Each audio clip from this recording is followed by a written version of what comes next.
چور اور سنار کی کہانی۔ ایک نہایت شاطر اور ماہر چور نے چوری کی خاطر مہنگا لباس زیب دھن کر کے معزز اور محترم دکھائی دینے والا شیخ جیسا حلیہ بنایا اور صرافہ بازار میں سنار کی ایک دکان کے اندر چلا گیا۔ سنار نے جب اپنی دکان میں وضاحت سے نہایت ہی رئیس اور محترم دکھائی دینے والے شیخ کو دیکھا جس کا نورانی چہرہ چمک رہا تھا تو سنار کو ایسا لگا جیسے اس کی دکان کے بھاگ جاگ اٹھے ہوں۔ اس سے پہلی بار اپنی چھوٹی سی دکان کی عزت و وقار میں اضافے کا احساس ہوا۔ سنار نے آگے بڑھ کر شیخ کا استقبال کیا۔ شیخ کے محروب میں چور نے کہا، آپ سے آج خریداری تو ضرور ہوگی، مگر اس سے پہلے بتائیں کہ آپ کے لیے ممکن ہے کہ آپ اپنی سخاوت سے ہمارے ساتھ مسجد بنانے میں حصہ ڈالیں۔ اس نیک کام میں آپ کا حصہ خواہ ایک درہم ہی کیوں نہ ہو۔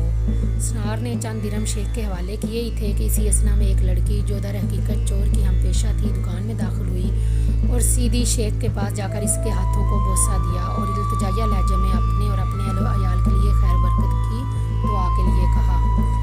سنار نے جب یہ منظر دیکھا تو اس سے رہا نہ گیا اور معذرت خانہ لہجے میں کہنے لگا، اے محترم شیخ، لالمی کی معافی چاہتا ہوں مگر میں نے آپ کو پہچانا نہیں ہے۔ لڑکی نے یہ سن کر تعجب کا اظہار کیا اور سنار سے مخاطب ہو کر کہنے لگی، تم کیسے بدنصیب انسان ہو، برکت، علم، فضل اور رزق کا سبب خود چل کر تمہارے پاس آ گیا ہے اور تم اسے پہچاننے سے قاصر ہو۔ لڑکی نے شیخ کی طرف اشارہ کرتے ہوئے کہا کہ یہ فلاں علاقے کے مشہور و معروف شیخ ہیں جنہیں خدا نے کثرت علم، دولت کی فراوانی اور ہر قسم کی دنیاوی نعمتوں سے مالا مال کر رکھا ہے۔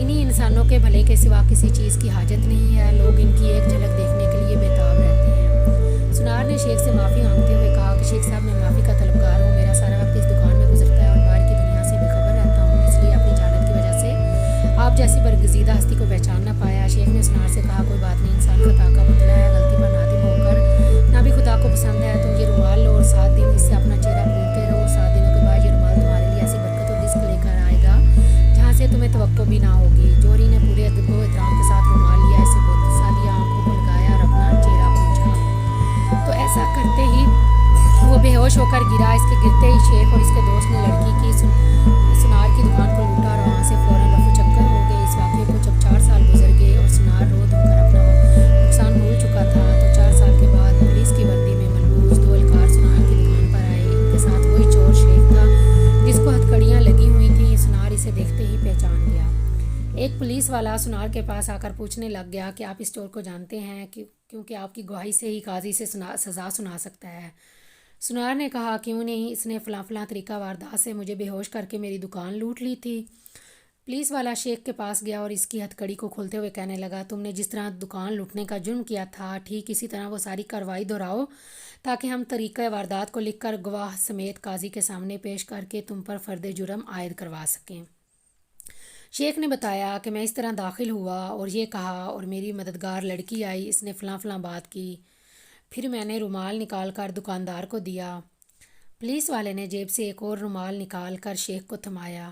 شیخ نے سنار کے پاس جا کر اسی طریقے سے اسے رومال پیش کیا تو پولیس والا سنار سے کہنے لگا، جناب آپ بالکل ٹھیک اسی طریقے سے رومال کو چہرے پر پھیریں جیسے اس دن پھیرا تھا۔ سنار نے ایسا ہی کیا اور وہ پھر سے بے ہوش ہو گیا۔